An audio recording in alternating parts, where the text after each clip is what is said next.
Il y a un vieux proverbe, c'est un rabbin qui me l'a dit un jour. On peut toujours être certain de qui est sa mère, mais jamais de qui est son père. Voilà, c'est tout.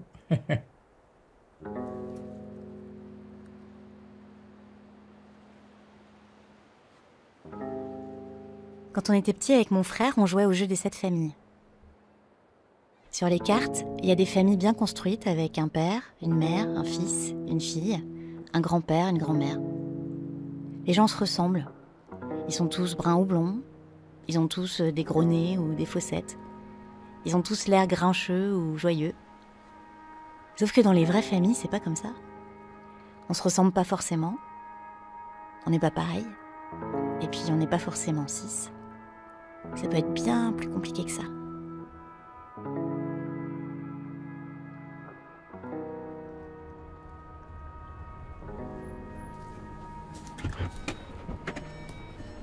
Dans la famille, je vous présente le frère, Bouti, alias Romain. Je suis Romain, ton frère. Un brun barbu de 32 ans, jet-lagué qui revient tout juste d'Indonésie. Mes autres prénoms, Elio, Alexandre. Il est 5 heures du matin et on se dirige vers l'aéroport pour prendre l'avion vers l'Autriche. Hello, Bootsy. Hello. Une grande fête nous attend là-bas. Ça va? Oula, je te donne des coups avec mon casque. T'as pas dormi du tout? J'ai dormi 4 heures cet après-midi. Ouais. Wir werden in Kürze fertig sein. Wir müssen jetzt noch ein paar Minuten warten, bis wir unsere Freigabe bekommen, etwa 4 Minuten. Und danach geht's dann los. Dans la famille, toujours, je vous présente la mère. Moi, je suis Aloysia. Aloysia, c'est un prénom autrichien. Ma mère vient du pays de Sicile impératrice et du yodel, même si elle vit en France depuis plus de 40 ans. Ça veut dire quoi? C'est le garçon qui vient à la fenêtre, à la petite maison en bois, et qui l'appelle, il dit « Je veux voir tes yeux ». C'est elle qui a organisé la fête d'anniversaire de mon père, Claude, et le mien. On est nés le même jour, le 28 septembre. Alors chaque année, on essaie de le fêter ensemble.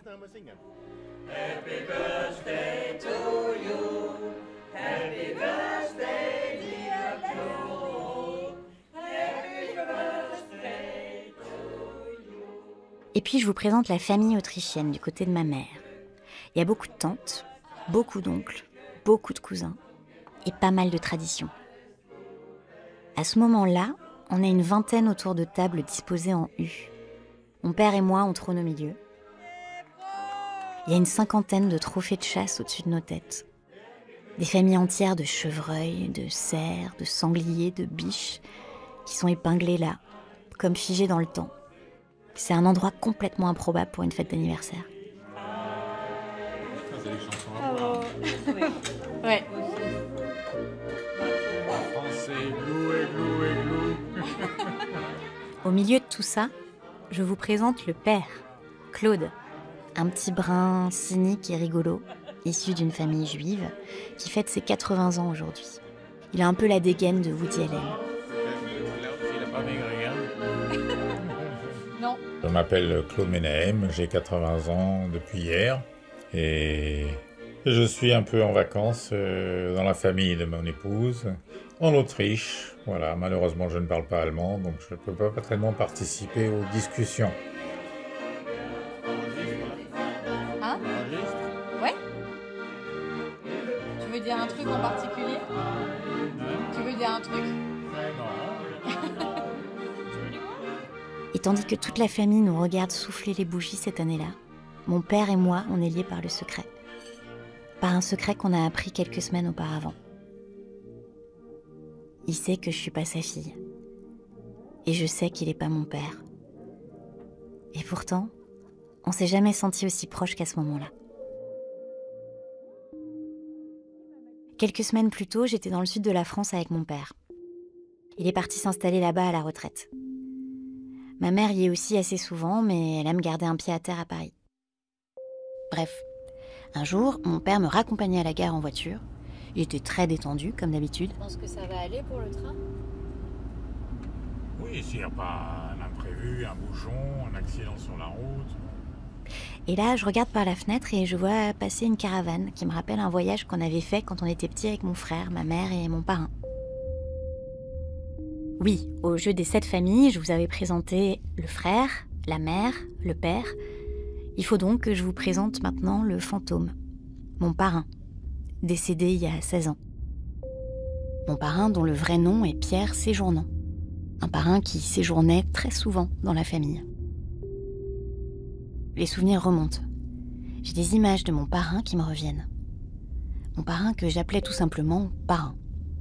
Que tout le monde dans la famille appelait parrain. Parrain au ski, parrain dans le sud de la France, parrain au resto, parrain qui me donne de l'argent de poche.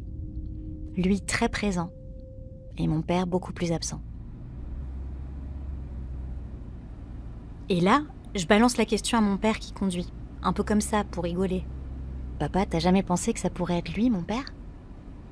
Et là, mon père me répond « Si, j'y ai déjà pensé. » Pendant les quelques minutes qui nous restent avant d'arriver à la gare, on plaisante. C'est vrai qu'on se ressemble pas trop physiquement. On en rigole, mais dans le fond, j'hallucine un peu. Alors je lui demande s'il a déjà posé la question à maman. Et il me répond que non. Mes parents sont ensemble depuis 40 ans. Et il lui a jamais posé la question.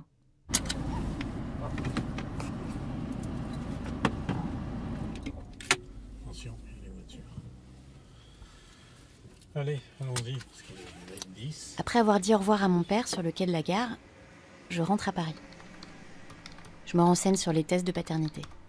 Il y en a plein. Au choix, il y a propaternité.com, francepaternité.com, europaternité.fr. Europaternité, bonjour. Sur la page web, il y a des photos de bébés, un gros titre disant « La preuve que vous attendiez Laboratoire, bonjour. » et un numéro vert. Oui, bonjour madame. Bonjour, madame. Voilà, en fait, j'aurais aimé avoir quelques renseignements sur la manière dont vous procédez.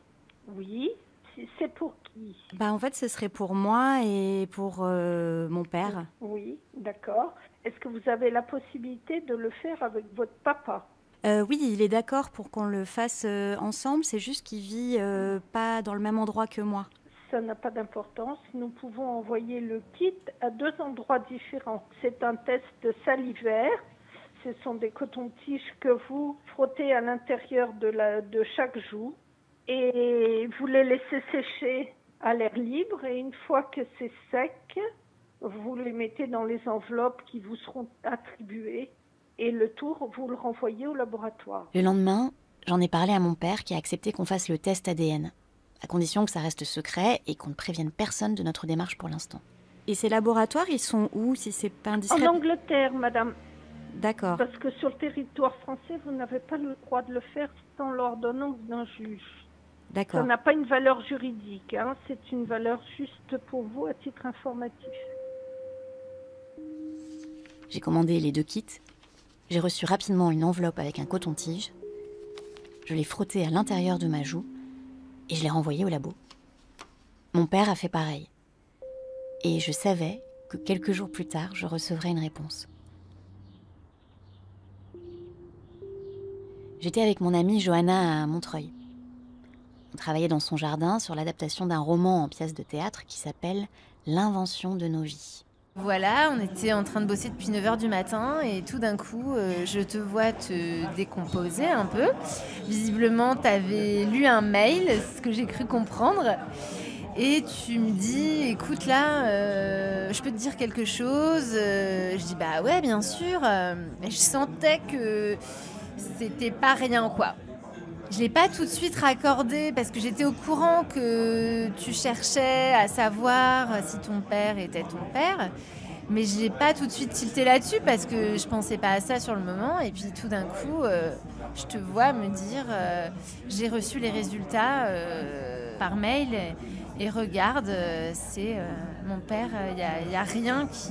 Il y a 0%, tu me dis. 0%.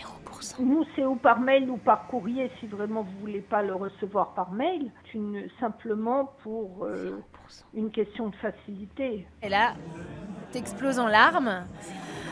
Moi, je sais pas quoi dire, on sait pas ce qu'on doit dire dans ces moments-là. Donc, on regarde le mail toutes les deux. Et je me souviens, tu disais tout le temps, c'est pas possible. Et tout de suite, t'as nié en fait. T'as été dans le déni, entre guillemets, en disant non mais c'est pas possible.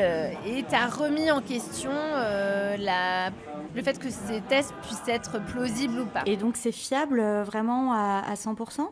Ben, si c'est votre papa, il sera mentionné sur le résultat 99,99%.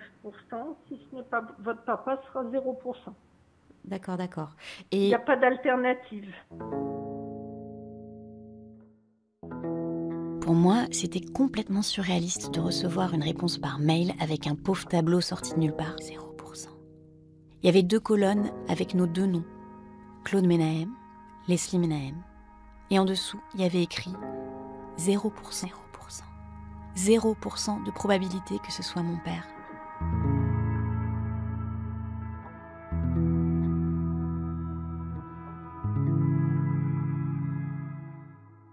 Et donc là, t'étais pas bien du tout, on a parlé, t'étais triste, t'avais besoin d'appeler, donc je crois que t'as appelé ton... Non, t'as pas appelé ton père tout de suite, t'as appelé ton frère. Après le travail, j'étais en train de boire des bières avec des collègues et j'allais à un concert de Rammstein juste à côté de mon travail. Et les bars jouaient justement du Rammstein un peu à fond la caisse. Tu m'avais laissé un message, je t'avais rappelé. C'est vrai qu'il y avait quand même pas mal de musique et de nuisances sonores autour. Bah, tu m'as dit que tu avais fait un test ADN avec papa et que tu avais toujours eu un peu des doutes, et lui aussi, sur sa paternité. Et le fait que ton père biologique soit plutôt parrain. Et la réponse est arrivée.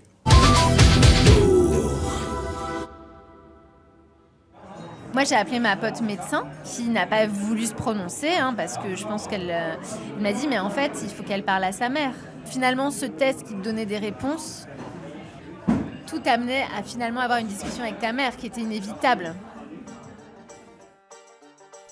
Alors pour en avoir le cœur net, j'ai pris rendez-vous avec ma mère dans un resto indien. Si mon père n'était pas mon père, ça ne pouvait être que mon parrain. Alors j'ai interrogé ma mère, entre un âne au fromage et un poulet tikka masala.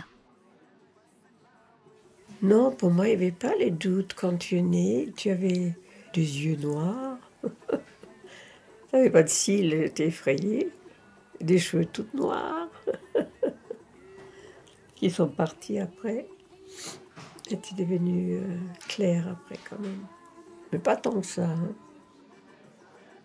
À un moment donné, oui, une amie a dit, bon, on dirait les yeux de...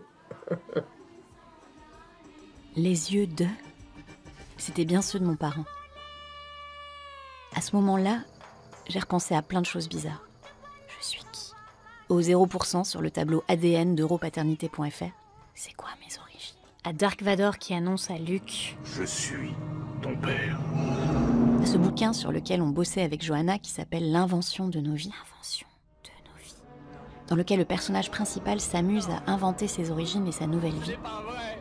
Et je me demandais à ce moment-là si je l'avais pas complètement inventé, Dans ton cœur, ma vie. tu sauras que c'est vrai. Du coup, c'est qui mon vrai père? Quand ma mère était arrivée à Paris dans les années 70, elle avait travaillé dans le cabinet de notaire de mon parrain. Voilà, c'était une étude qui avait des clients internationaux. J'ai traduit des contrats. Voilà, c'est comme ça que j'ai rencontré le parrain. Il m'a dit que, bon, pour lui, c'était un coup de foudre. Moi, je voulais rien savoir. Et puis, au bout de plusieurs mois, il était très insistant.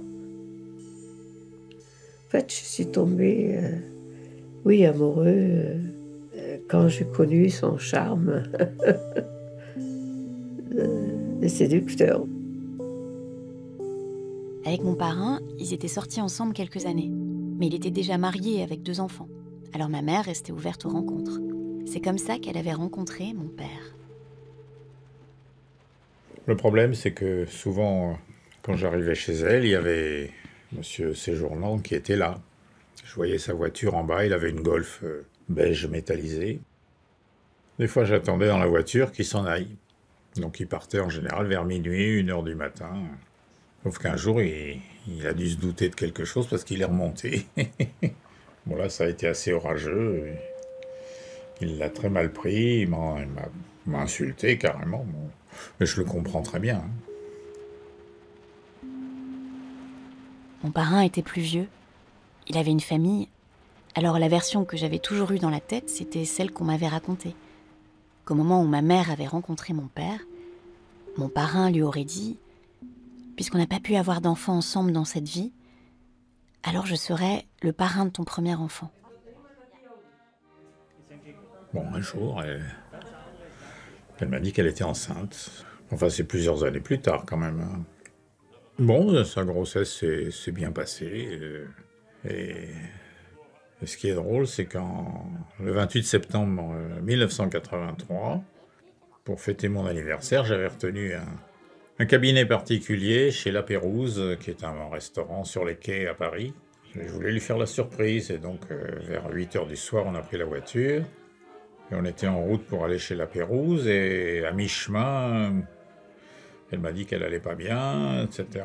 Et après, bon, elle a commencé à perdre les os, donc direct à la clinique. C'est comme ça que tu es né, le jour de mon anniversaire.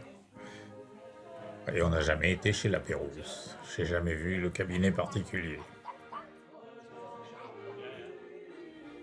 Et entre-temps, les relations avec M. Séjournant s'étaient bien arrangées. On était devenus, pas amis, mais copains, vraiment. Bon, on s'était découvert le goût commun pour la pêche. Donc on allait à la pêche ensemble, en Normandie. On se retrouvait au restaurant. Enfin bon, non, on avait de bonnes relations. Alors, il avait intégré la famille sous différentes identités. Il n'était pas d'ici, il était ton père du baptême. C'était un peu un grand-père puisque nos parents nous ont eus assez tard, donc on n'a pas connu nos grands-parents. Eva était ta marraine et parrain était ton parrain. Avec mon frère et ma mère, on passait énormément de temps avec lui. C'est vrai qu'il nous a emmenés au Maroc. À Saint-Malo une fois. On était au sport d'hiver aussi, mais là il y avait déjà Romain. En Vendée, au Puy du Fou. On est parti en Espagne aussi. En camping-car. On était à Marbella. Et en Autriche, assez souvent d'ailleurs, au sport d'hiver dans le Tyrol. Oui, ils venaient chez nous aussi en vacances, hein, au restaurant. C'était la tradition, une fois par semaine, on allait manger. Il faut dire que c'était un homme assez aisé financièrement et qu'il était même allé jusqu'à payer toute ma scolarité dans une école privée. Il me donnait aussi de l'argent de poche. Et puis, c'est vrai, il t'adorait énormément. Énormément. Pour lui, c'était comme un soleil un peu dans sa vie d'homme, un peu mûr déjà. Du coup, je m'étais raconté que l'amour qu'il m'avait donné, c'était juste parce qu'il avait aimé ma mère très fort et que j'avais un parrain ultra présent. Pas comme les autres, mais que ça restait un parrain. Parrain et moi, on avait beaucoup de mal à se séparer. C'était vraiment impensable. Je l'aimais aussi à ma manière parce que, comme tu le sais, il y a des amours différents. Il y a des amours très physiques et d'autres amours très attachantes. Voilà. Mais à des questions concrètes, ma mère était incapable de répondre. C'est la spécialiste des phrases incomplètes. Peut-être, oui, il pensait, mais c'est drôle, même lui, il n'avait pas le courage de... Est-ce que tu le savais ? Puisqu'on pouvait le savoir, déjà à l'époque, je pense. Est-ce qu'il le savait ? Non, il n'a pas voulu non plus, je crois, laisser...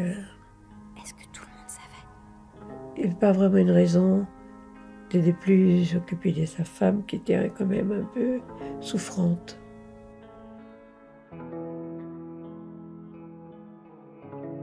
Quand j'ai annoncé la nouvelle autour de moi, ceux qui me connaissaient bien n'ont été qu'à moitié surpris. Comme mon amie Claire, par exemple. En fait, la vérité avait été sous mes yeux toute ma vie, comme un nez au milieu de la figure, sauf que j'avais rien vu. Je pense que les indices depuis le début, ça a été ta façon même de prononcer le mot parrain.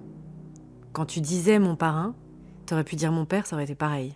Pierre Séjournant avait une attitude plus qu'excessive pour un parrain. Vraiment, il te traitait comme sa fille, ni plus ni moins, et bon, j'ai commencé à avoir quelques doutes, parce qu'à l'époque, elle nous voyait tous les deux. Mais bon, ça m'a pas bouleversé, hein. C'était juste des doutes. Et puis un jour, c'est toi qui as voulu connaître la vérité, donc moi, je n'aurais jamais cherché, hein. Parce que pour moi, tu es ma fille, il n'y a pas de discussion. C'est quoi ce truc ? Pour moi, tu savais en fait au fond de toi. Je pense qu'il n'y avait même pas besoin de dire en mots, tu vois. Pour moi, c'était un truc tabou, mais plus pour tes parents que pour toi, quoi. Tu vois ? J'avais l'impression que c'était toi qui n'en parlais pas à tes parents pour pas les chambouler eux. Et que toi, c'était acquis, quoi, en toi. Enfin, t'avais intégré, quoi, qu'il y avait deux mecs. Il y avait deux mecs qui s'occupaient de toi. Attention, là ça va être le refrain le meilleur.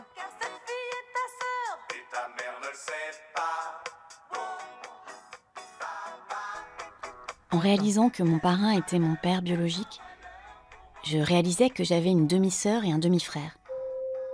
Mon parrain m'avait parlé d'eux à l'époque, mais je les avais jamais rencontrés.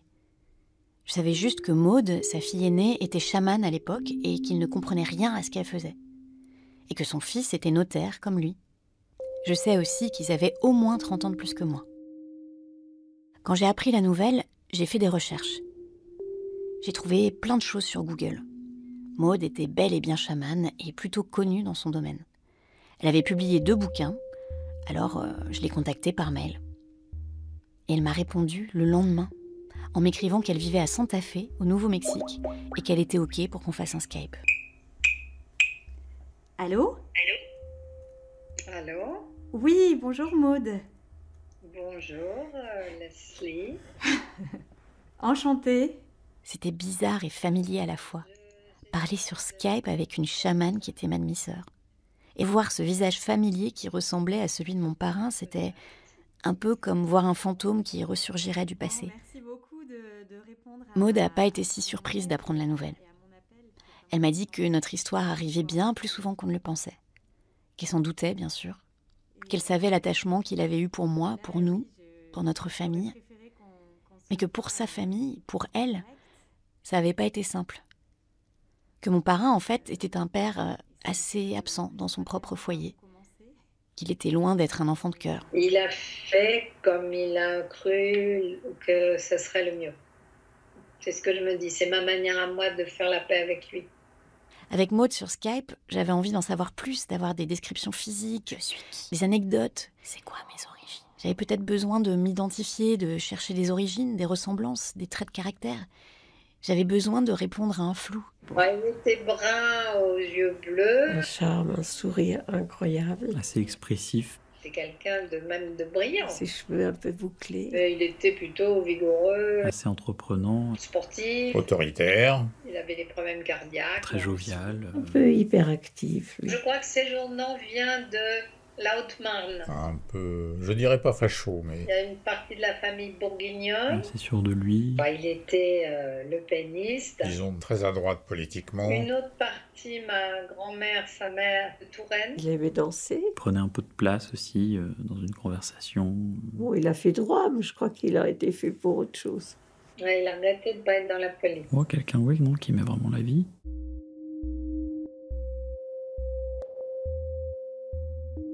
Mon parrain était un paradoxe sur pattes. Il avait une double vie. Généreux, aimant, drôle avec nous. Absent et sévère chez lui. Il avait été décoré de la Légion d'honneur, mais il était attiré par les pensées d'extrême droite. C'était même un proche de Jean-Marie Le Pen. Il y a toujours Dr. Jekyll et Mr. Hyde, en chacun. Mais j'ai pas appris grand-chose. Je parlais du poids des secrets à Maude, de l'importance de les connaître, de ce besoin de savoir qui on est. C'est ça le fond de ce qui me perturbait le plus, la quête d'une identité, je crois. Savoir qui on est. L'idée, au contraire, d'avoir un flou peut nous permettre d'être beaucoup plus nous-mêmes. On peut s'en libérer. en se disant, après tout, je peux choisir mon histoire. Je peux choisir mon passé comme je vais choisir mon futur. Mais nous ne sommes pas notre identité. Nous sommes beaucoup plus que ça. Nous sommes multiples. Je crois qu'il ne faut pas trop mettre d'importance dans toutes ces choses-là. Parce que ça va nous faire rester au niveau anecdotique, quoi. On est plus que l'anecdote. En fait, je me rendais même pas compte que les projets que j'avais toujours faits étaient en lien avec cette question de l'identité. Psychanalyse, bonjour. Il y a 3 ans, j'ai mis en scène la pièce Buffle de Pao Miro, dans laquelle le personnage dit « La famille, c'est pas le lieu d'où tu viens, mais plutôt celui où tu vas. »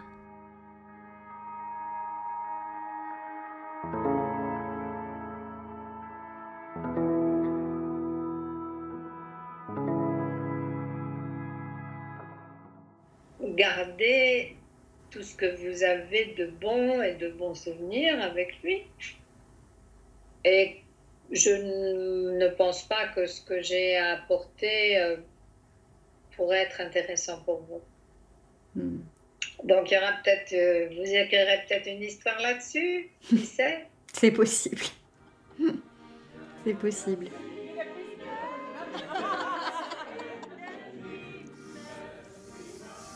Je suis sûr que ça arrive dans des milliers de familles. Il y a les hommes qui vont le prendre très très mal. Il y en a d'autres qui ne veulent pas savoir. Et il y en a d'autres qui l'acceptent. Parce que la chair est faible. Voilà. J'ai pas eu des doutes, j'ai pas eu des... Disons, j'avais même pas senti une mauvaise conscience non plus. Non, parce que c'est vrai qu'on formait un peu une famille, même avec parents. Pour moi, ça n'a pas été une révélation brutale. Comme je te l'ai dit, j'avais des doutes depuis longtemps. Donc, ça ne m'a pas surpris outre mesure, mais bon. Et ça n'a rien changé dans mon amour pour toi. Hein.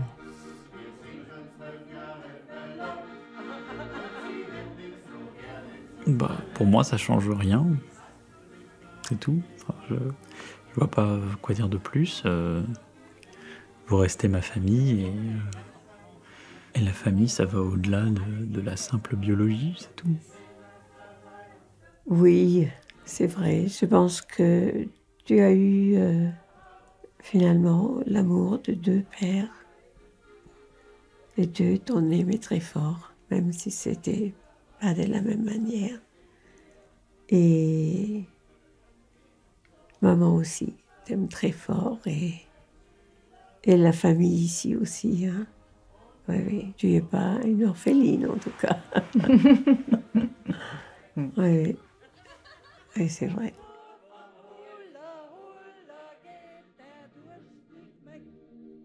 arteradio.com.